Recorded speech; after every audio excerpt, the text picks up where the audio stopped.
Cinquième partie, Saqqara, le sanctuaire de cristal.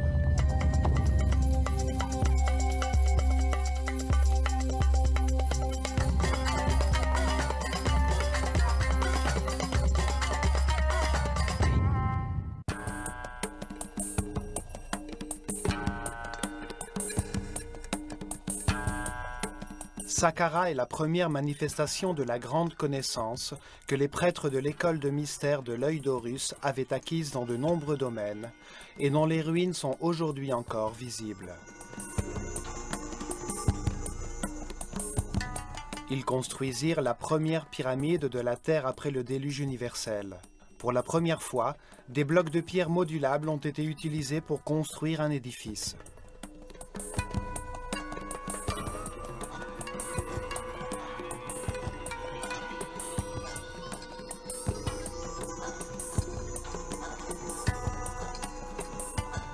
Des hiéroglyphes, composant les premiers textes religieux de l'histoire, ont été gravés sur les murs. À Saqqara, les Égyptiens creusèrent un dédale de galeries souterraines de 12 étages de profondeur. Ces chambres et ces vestibules ont été décorés avec les premières tuiles en céramique produites par l'homme. Plus de 40 000 urnes, vases et tasses en albâtre ont été retrouvées dans ces pièces. À quoi pouvaient-ils servir? Pourquoi les Égyptiens ont-ils travaillé si durement pour creuser des tunnels, des chambres et des halls à 30 mètres en dessous du sol? Comment ont-ils éclairé ces pièces pour réaliser les ouvrages de céramique très sophistiqués qui ornent leurs murs?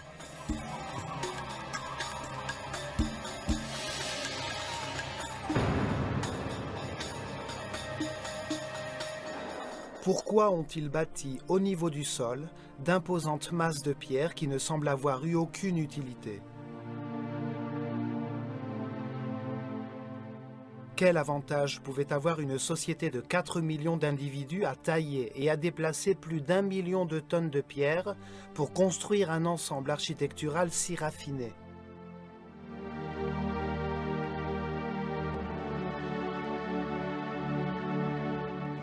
Pourquoi faire des gravures si élaborées sur leurs murs de pierre, sur leurs colonnes et leurs bas-reliefs, avec un étonnant luxe de détails pour décorer la façade d'un bâtiment vide? Comment des savoir-faire artistiques si développés auraient-ils pu aller de pair avec une telle irrationalité? Saqqara est l'un des plus grands mystères de l'Égypte. Son histoire révèle les réponses les plus incroyables, à commencer par le génie polymorphe, le personnage fabuleux qui l'a conçu et qui a dirigé sa construction. L'architecte Imhotep, dont le nom signifie l'homme sage qui entre dans la paix, le grand prêtre de l'école de mystère de l'œil d'Horus, a joué un rôle important dans l'histoire de l'homme. Premier ministre, vizir et le chancelier du pharaon Djéser, qui appartenait à la troisième dynastie et qui régna vers l'an 2800 avant Jésus-Christ.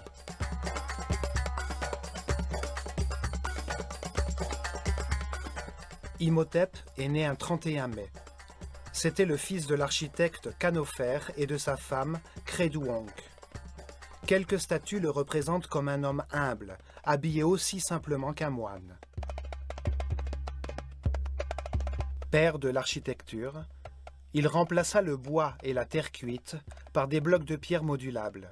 Il conçut les premières colonnes sculptées avec des chapiteaux en forme de fleurs de lotus. Le raffinement suprême des détails architecturaux, l'harmonie de Saqqara montre la maîtrise qu'il avait de son art. Il a été le premier philosophe de l'histoire humaine. Il s'est consacré à la réflexion et à l'analyse des concepts fondamentaux comme l'espace, le temps, le volume, la nature de la maladie, l'existence de Dieu et l'immortalité. Il a donné à la civilisation égyptienne sa base conceptuelle, l'idée du progrès de la conscience vers Ma'at, vers la justice, l'honnêteté, l'harmonie et l'équilibre. Selon Platon, l'histoire de l'Atlantide, que les prêtres égyptiens racontèrent à Solone, remonte à Imhotep.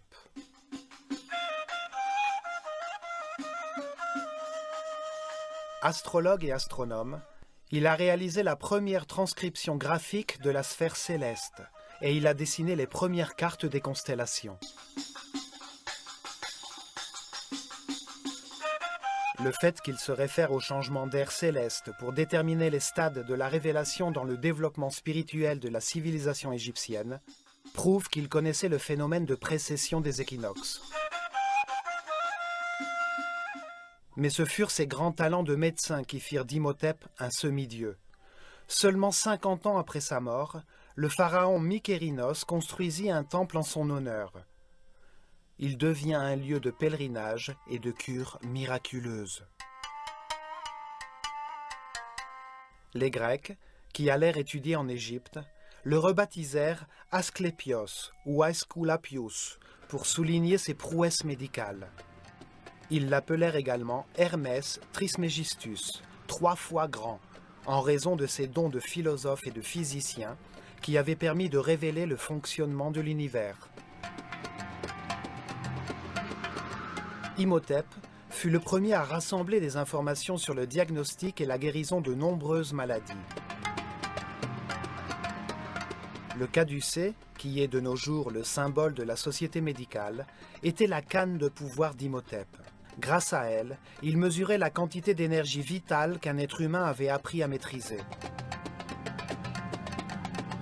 C'est ainsi qu'il savait quels centres neuronaux, ou chakras, ses patients utilisaient pour canaliser et diffuser leur énergie vitale et où ils avaient des déséquilibres électromagnétiques cellulaires. Il les guérissait en élevant la fréquence vibratoire de leur aura, qui est un champ électromagnétique propre à chaque personne. Ainsi, il rééquilibrait leurs chakras pour que ceux-ci puissent à nouveau fournir l'énergie vitale nécessaire aux organes affectés. C'était la véritable cause des maladies. Le caducée se compose de 2 serpents enlacés autour de 7 chakras, les centres neuronaux de la colonne vertébrale, qui regroupent et distribuent l'énergie. Ils représentent les 2 pôles électromagnétiques opposés qui mettent l'univers en mouvement. Dans son centre se trouve une colonne vibratoire formée de paires de particules de charge opposées qui se neutralisent et s'équilibrent, la seule manière d'arriver à l'illumination. Il représente le Kundalini, la force vitale qui se déplace le long de la colonne vertébrale. Même après la disparition de ce savoir ancestral, le caducée demeura le symbole de guérison. Les expériences qui ont manipulé cette forme comme une bobine électrique ont permis de découvrir certaines caractéristiques mystérieuses.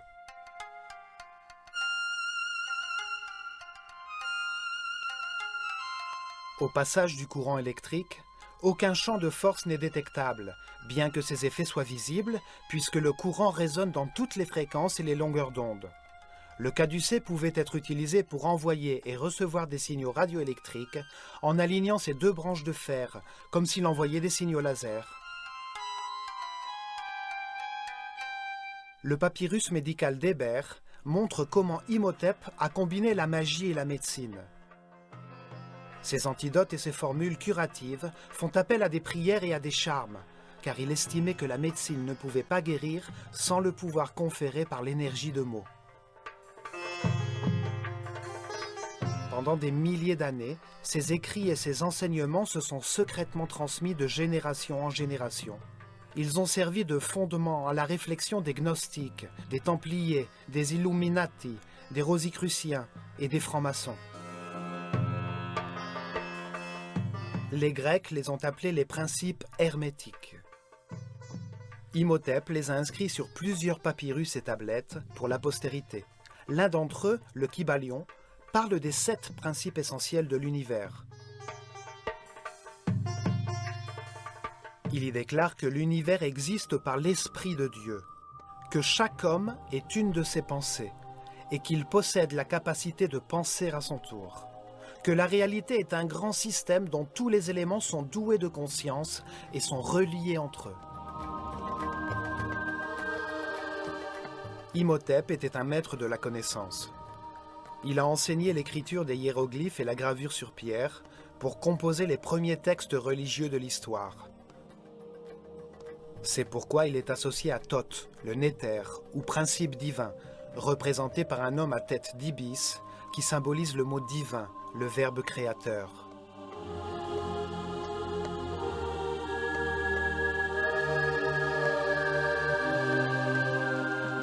Imhotep était sans aucun doute un esprit exceptionnel. Le temps a fait de lui un mythe et l'a associé à la divinité sous différents noms. Thoth, Mercure, Quetzalcoatl, Aesculapius, Hermès Trismégistus, celui qui est 3 fois grand. Le terme hermétique devient synonyme de sagesse secrète, celle qui était autrefois dans les esprits des prêtres de l'œil d'Horus, dont l'un des premiers grands prêtres fut Imhotep, le sage qui entre dans la paix.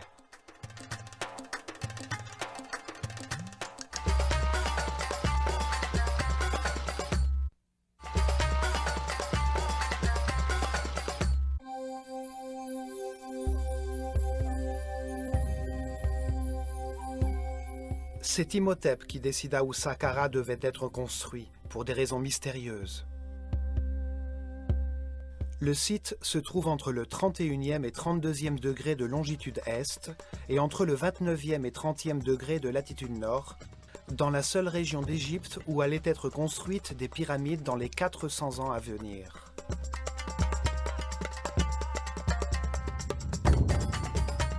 C'est une région désertique, à 14 km au sud du Caire, près de Memphis, l'ancienne capitale aujourd'hui disparue de l'Égypte. Les pyramides les plus au sud se trouvent à Meydoum, Awara et El Laoun, et c'est à Abu Rawash que se trouve la pyramide la plus septentrionale. C'est un plateau rocheux qui s'étend jusque Gizeh, à 50 mètres au-dessus du niveau du fleuve. Cette altitude garantissait que les nappes phréatiques n'inonderaient pas les galeries souterraines qu'il avait prévu de construire. Dans cette région se trouvent également 8 pyramides plus petites, construites sous les 4e, 5e et 6e dynasties. Cette zone est située sur l'un des principaux nœuds du réseau électromagnétique de la planète, là où la force de son énergie tellurique peut être la mieux utilisée pour faire vibrer une grande masse de pierre. C'est dans cette région que les résonances électromagnétiques sont les plus fortes. C'est là où se trouve l'un des chakras de la planète, là où passe le courant tellurique, la charge négative de la croûte terrestre, qui transporte son énergie vitale. Un point de confluence important des lignes de Lie, parfait pour produire de l'énergie statique négative à partir d'une grande masse de pierre riche en cristaux de quartz par la friction de ses molécules.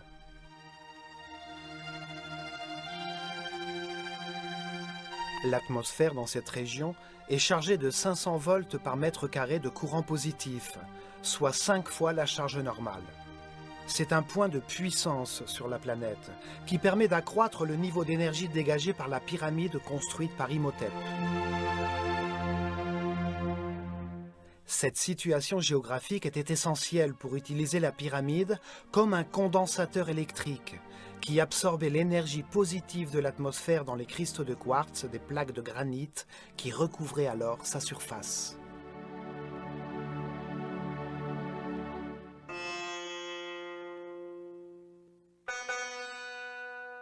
Saqqara signifie « celui qui ouvre et montre le chemin ». Son symbole est le chacal, l'animal qui guide ceux qui se sont perdus dans le désert et les amène jusqu'à la terre fertile, jusqu'à la civilisation.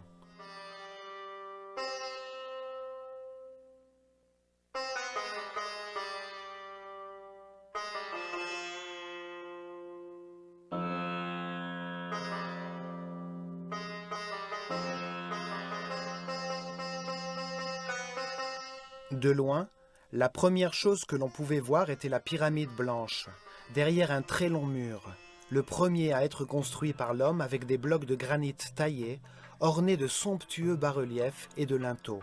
Un ouvrage beaucoup plus complexe que la pyramide elle-même. 130 000 tonnes de granit de Tura formaient un immense et inimitable mur de pierre. Il entourait les 15 hectares de l'ensemble architectural en le protégeant du chaos extérieur, en lui donnant une forme rectangulaire, orientée en sens nord-sud, parfaitement parallèle au cours du Nil.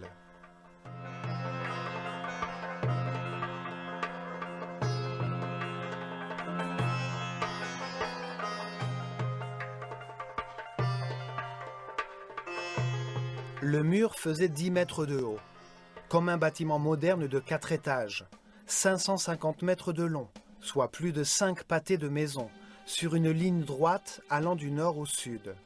Sa largeur était exactement égale à la moitié de sa longueur, soit 275 mètres d'est en ouest.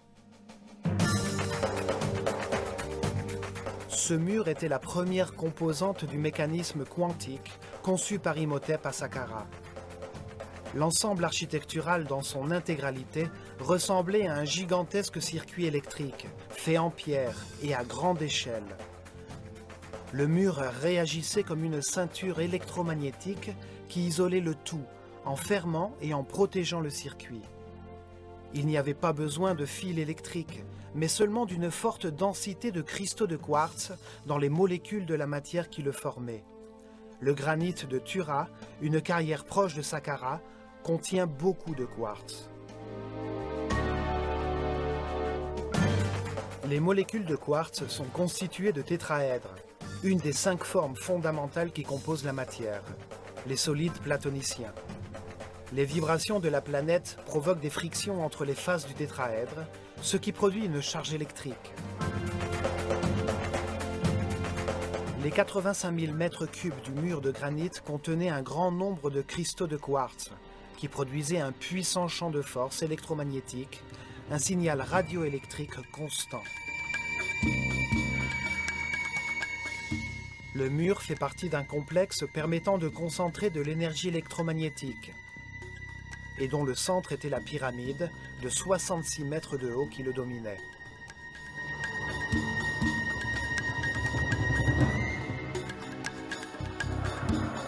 Ce mur avait une forme surprenante.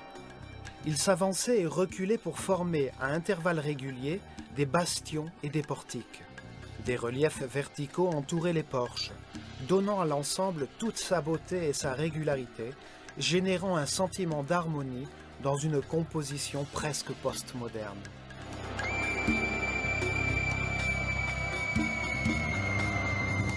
Depuis les créneaux situés en haut du mur, et auxquels on accédait par des escaliers placés à intervalles réguliers, on pouvait voir le paysage alentour, ainsi que l'impressionnante pyramide à étages.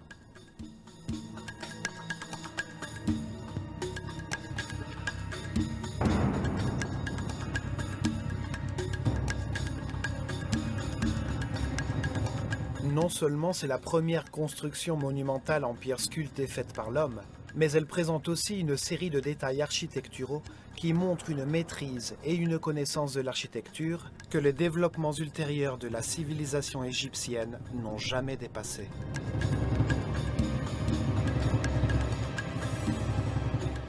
Il y avait 15 porches identiques, mais seulement l'un d'eux, situé dans l'angle sud-est de l'énorme rectangle, avait une vraie porte. Il s'ouvrait sur un couloir étroit, par lequel ne pouvait entrer qu'un seul visiteur à la fois, pour pénétrer dans le sanctuaire de Saqqara. La voie de l'amélioration spirituelle est individuelle et inimitable. Personne ne peut évoluer à la place de quelqu'un d'autre. C'est pour cette raison qu'une seule personne à la fois pouvait entrer à Saqqara.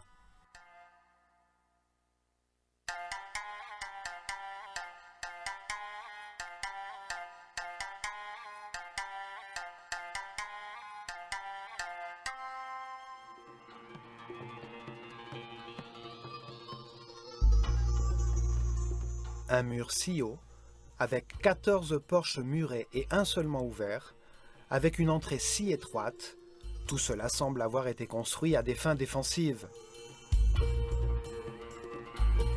Pourtant, il n'y a jamais eu de porte à l'unique entrée.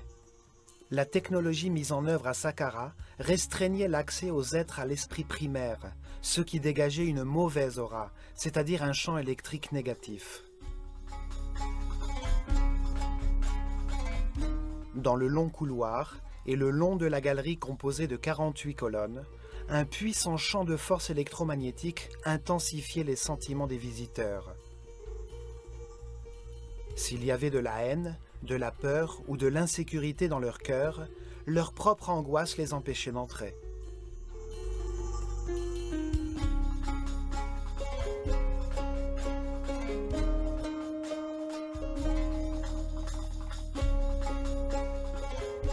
Seules les âmes pures pouvaient entrer à Saqqara, lorsque s'y trouvait le sanctuaire de l'école de mystère de l'œil d'Horus. L'imposante galerie aligne 48 colonnes. Sa forme ésotérique est la même que celle de l'ADN humain.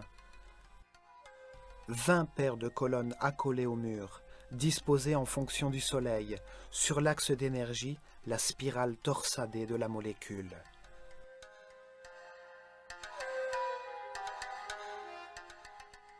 Quatre paires de colonnes, dans le hall transversal, à la fin de la séquence, représentent la capacité supérieure des humains à conserver, analyser et traiter les informations.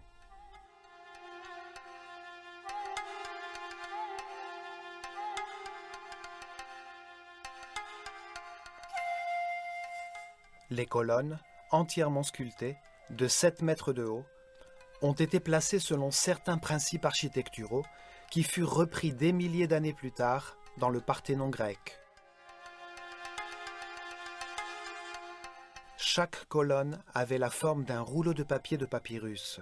Le cylindre était légèrement convexe et il se rétrécissait sur sa partie supérieure pour accentuer sa verticalité, ce qui était un trompe-l'œil, car sinon, vu de loin, il aurait pu paraître courbé.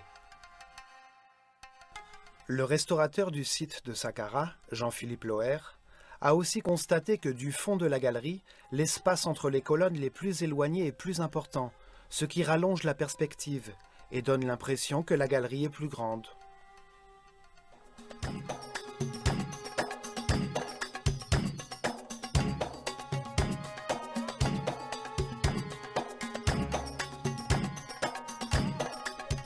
Au bout de la galerie, nous arrivons au hall transversal, avec 8 colonnes reliées par des murets de pierre qui entourent la sortie vers la grande cour des serpents. La magnifique pyramide à étages brille au nord.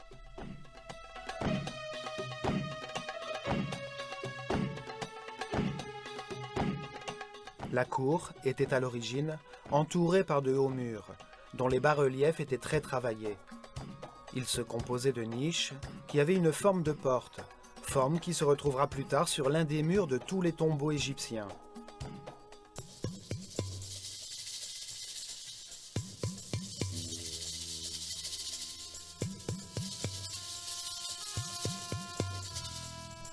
Chaque porte a été surmontée d'une frise horizontale décorée d'un cobra, le serpent sacré qui représente la dualité, avec sa langue fourchue et ses organes sexuels hermaphrodites. Le serpent symbolise aussi la volonté de changer l'existence, la volonté de commencer un nouveau voyage d'apprentissage, au terme duquel l'homme sera maître de ses décisions. C'est la source et l'origine du mouvement.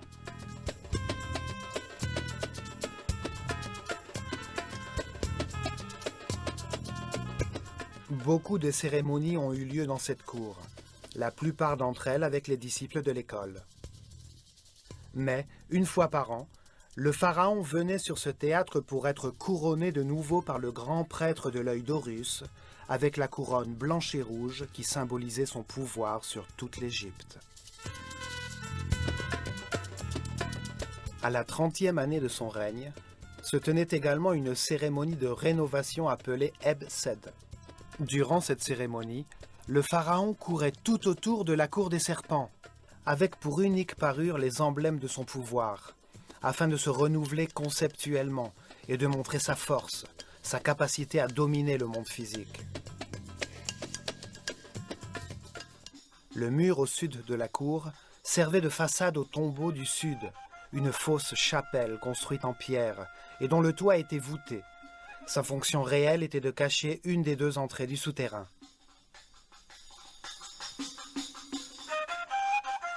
La chapelle se composait d'une petite pièce et menait au souterrain par un conduit vertical, loin de l'entrée à la pyramide. Des fouilles profondes ont permis de retrouver l'escalier par lequel on pouvait, à l'origine, accéder au souterrain. Les deux conduits verticaux de l'entrée, celui de la pyramide et celui de la chapelle sud, ont été retrouvés cachés sous des plaques de granit circulaires qui pesaient plus de 10 tonnes. La chapelle à la surface n'était qu'une façade. La vraie vie de Saqqara était souterraine. Par cette entrée du tombeau du sud, nous arrivons à des chambres souterraines et à des galeries. Nous trouvons un tunnel qui aboutit exactement sous l'entrée de la galerie hypostyle.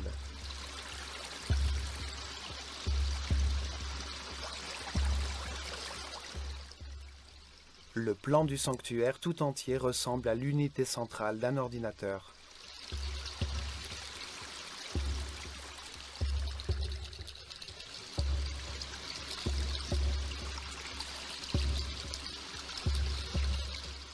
Saqqara fut la première pyramide expérimentale destinée à utiliser et à améliorer une technologie quantique qui devait permettre aux disciples de l'école de mystère de l'œil d'Horus d'atteindre la perfection spirituelle.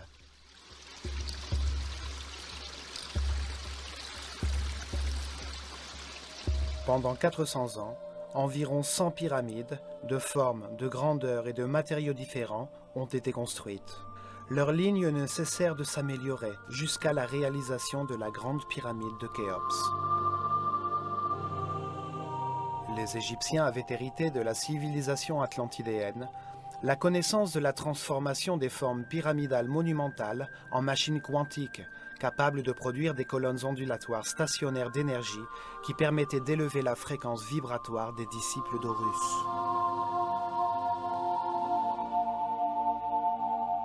C'était un moyen d'augmenter leur niveau d'énergie vitale, le pouvoir de leur esprit, et d'éveiller chez eux de nouveaux sens, comme la télépathie ou la capacité de percevoir l'aura des autres. Ainsi, la conscience pouvait s'élever au-delà du temps et voir la chaîne de réincarnation déjà vécue.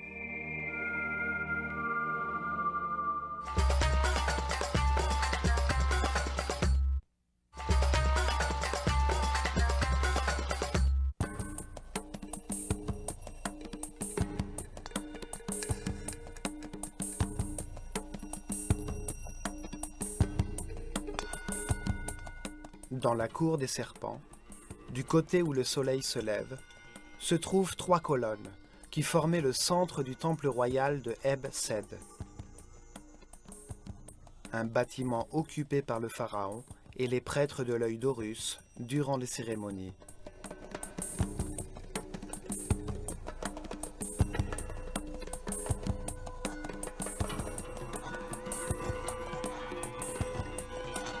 Depuis ce bâtiment, en longeant un mur courbé, on accédait à la cour rectangulaire du Eb-Sed, parallèle à la cour centrale du sanctuaire.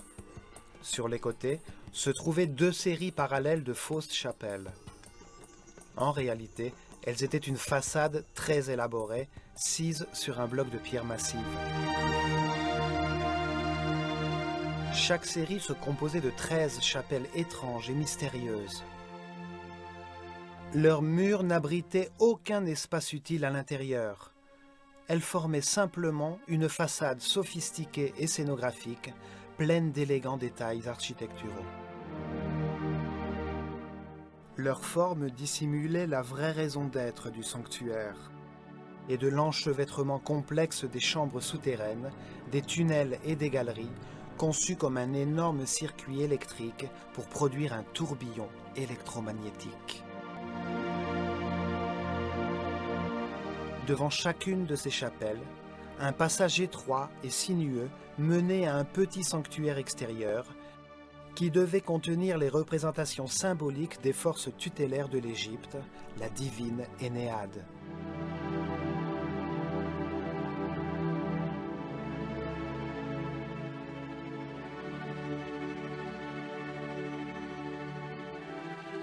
Les murs extérieurs étaient décorés de bas-reliefs qui entouraient de fausses fenêtres, de fausses portes, de fausses clôtures en bois et des colonnes à cannelures appelées jets.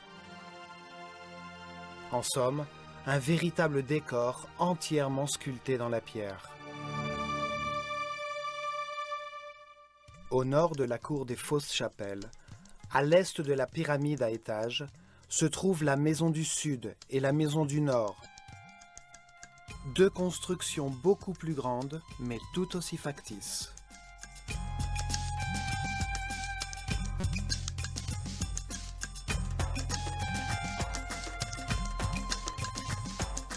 La façade de la maison du Sud est ornée de colonnes cylindriques dont les chapiteaux sont en forme de fleurs de lotus, le symbole de la Haute-Égypte. Un couloir étroit permet de voir le plus vieux graffiti du monde, écrit en hiératique. Des visiteurs de la 18e dynastie ont ainsi gravé des commentaires à propos du pharaon Djéser. La façade de la maison du Nord est décorée de colonnes représentant des papyrus, les symboles de la Basse-Égypte, qui correspond au delta du Nil, au nord du pays. Ici, pendant la cérémonie du Hebsed, le roi recevait la couronne rouge qui symbolisait son autorité sur ce territoire.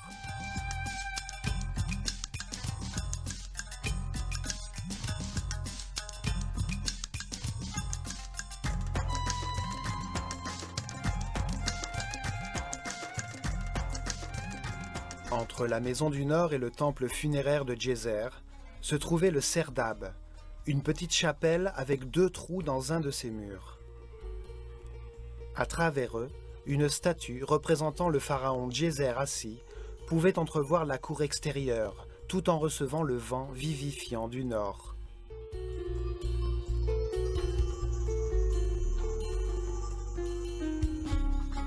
Ce personnage, avec son impressionnant némès sur la tête, et dont les yeux en cristal ont disparu, est la première représentation en 3 dimensions et à taille réelle d'un monarque égyptien qui est parvenu jusqu'à nos jours.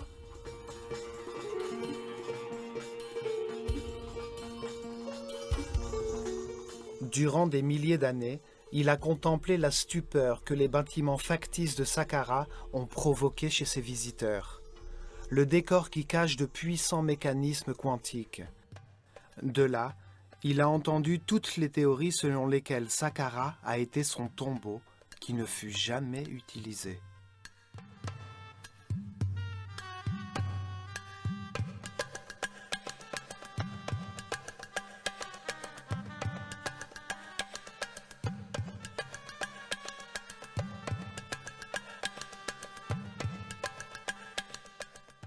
À côté, se trouvent les ruines du temple adjacent à la pyramide, dont l'unique accès, situé à l'est, menait à travers un dédale d'étroits couloirs à 2 cours ouvertes, dont l'une dissimulait la porte du vrai sanctuaire de Saqqara, enfoui dans les profondeurs de la terre.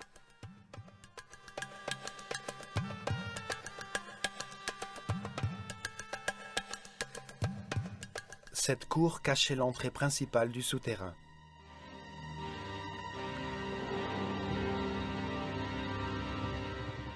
Ce modèle d'un temple contigu fut répété dans les pyramides qui ont été construites dans les années suivantes.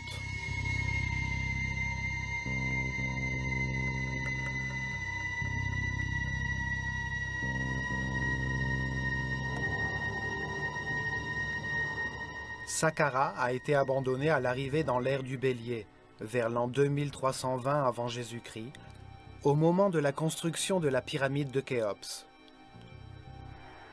Avec le temps, on oublia l'existence de ces entrées vers les chambres et les galeries souterraines. Les pierres des murs du sanctuaire furent utilisées comme matériaux de construction.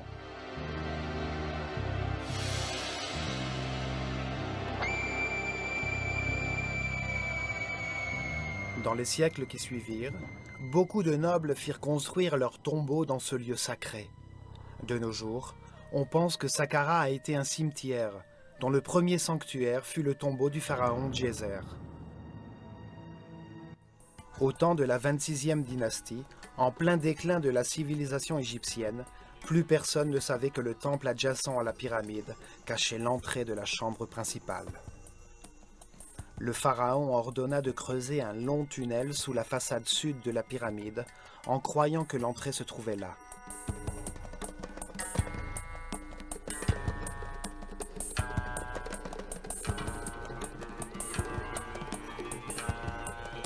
On creusa dans la roche, en laissant des colonnes de pierre pour éviter que le tunnel ne s'effondre.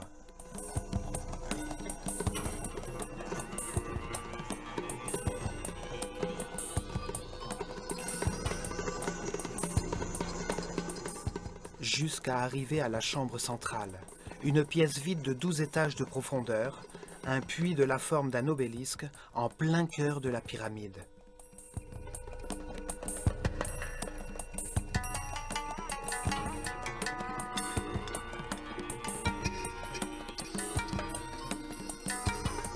À partir de là, ils découvrirent que l'entrée se trouvait à l'origine sous la façade nord de la pyramide, et ils purent pénétrer dans tout le dédale des galeries souterraines.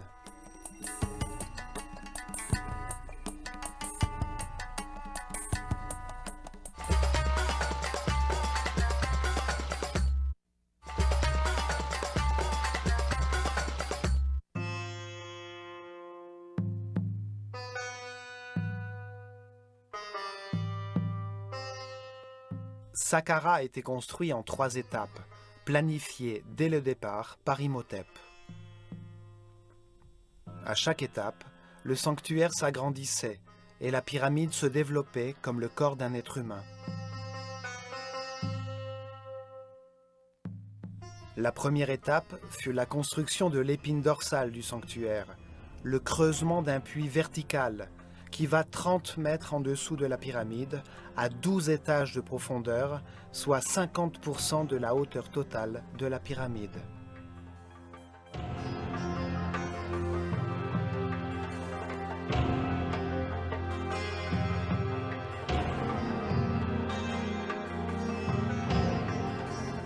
De là, ils ont creusé des centaines de mètres de tunnels, un labyrinthe de chambres et de galeries qui constituait une partie essentielle du système.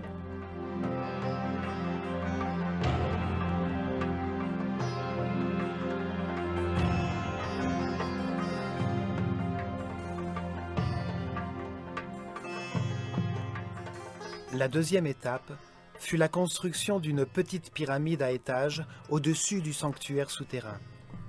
Son volume et son poids représentaient exactement 50% de la pyramide finale.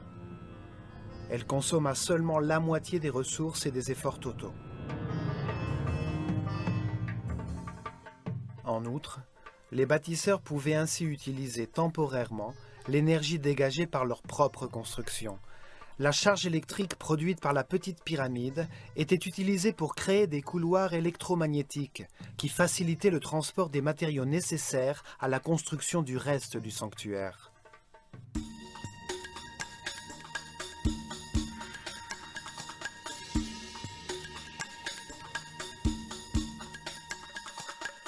À partir de la pyramide, une série de colonnes appelées djed furent placées à distance régulière.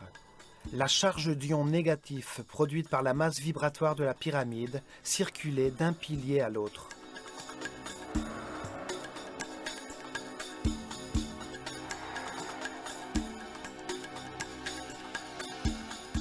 Chacun d'eux était composé de bobines verticales en fil d'or, enroulées autour de bâtons de bois. La première bobine se trouvait dans la partie inférieure et la seconde dans la partie supérieure. La colonne était placée sur une cavité pleine de fibres trempées dans l'eau salée qui assurait un excellent contact terre.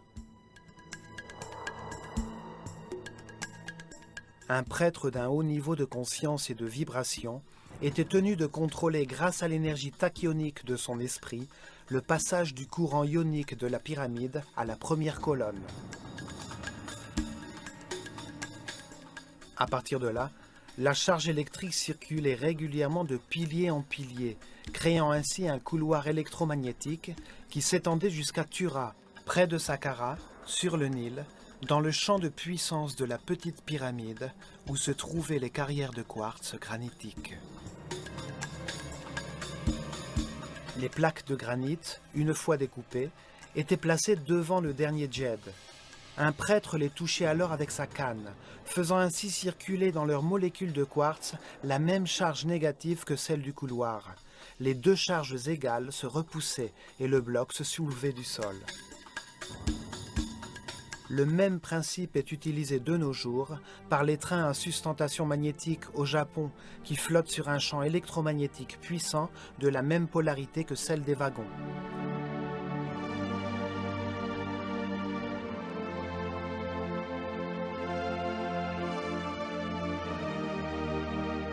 Ainsi, grâce à cette ligne électromagnétique de transport, ils pouvaient facilement déplacer toutes les pierres dont ils avaient besoin pour la troisième étape.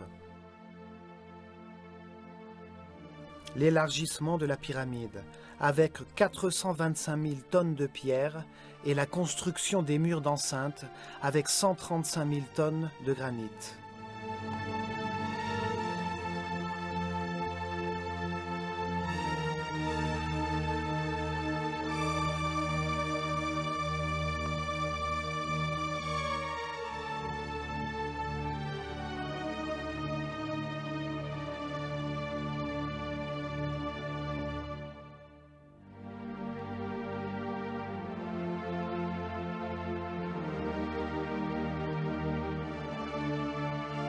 La construction en étapes permit d'utiliser une partie de la puissance générée par la pyramide et de l'augmenter de 50% une fois la grande pyramide construite. La puissance totale assurait la circulation du courant sur un couloir qui s'étendait jusqu'à Maïdoum, le point médian entre Saqqara et les carrières de granit rouge de la Haute-Égypte.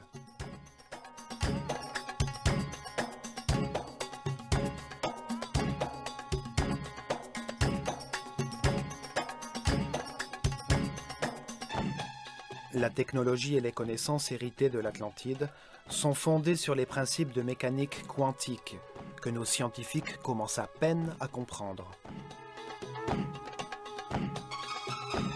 Dans le prochain épisode de notre série, nous continuerons à étudier le sanctuaire de Saqqara. Nous verrons comment et dans quel but l'ensemble des galeries souterraines, ce puissant mécanisme quantique qui permettait d'accélérer l'évolution des initiés, était conçu. En suivant ce chemin, que nous appellerons la route quantique vers la lumière de la conscience, nous verrons que ce processus évolutif a été enseigné par différents professeurs de haut rang. L'un d'entre eux fut Jésus.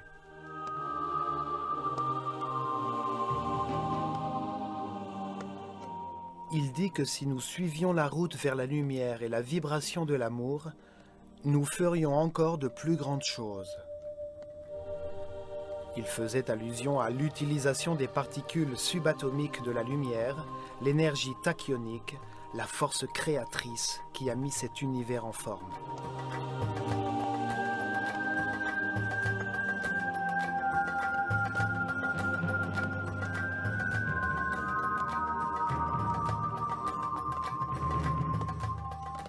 Des milliers d'années avant l'arrivée de Jésus, les sages prêtres de l'œil d'Horus ont utilisé à Saqqara ce même type de connaissances pour accélérer l'évolution de leurs disciples.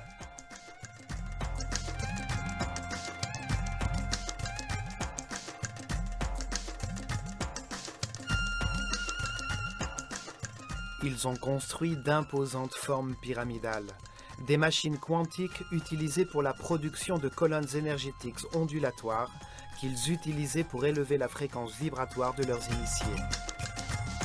Ils donnèrent naissance à un centre de communication avec des dimensions supérieures qui ont permis aux disciples les plus avancés de connaître la route vers la lumière, de recevoir des informations d'êtres plus évolués, des plus grands professeurs de l'univers.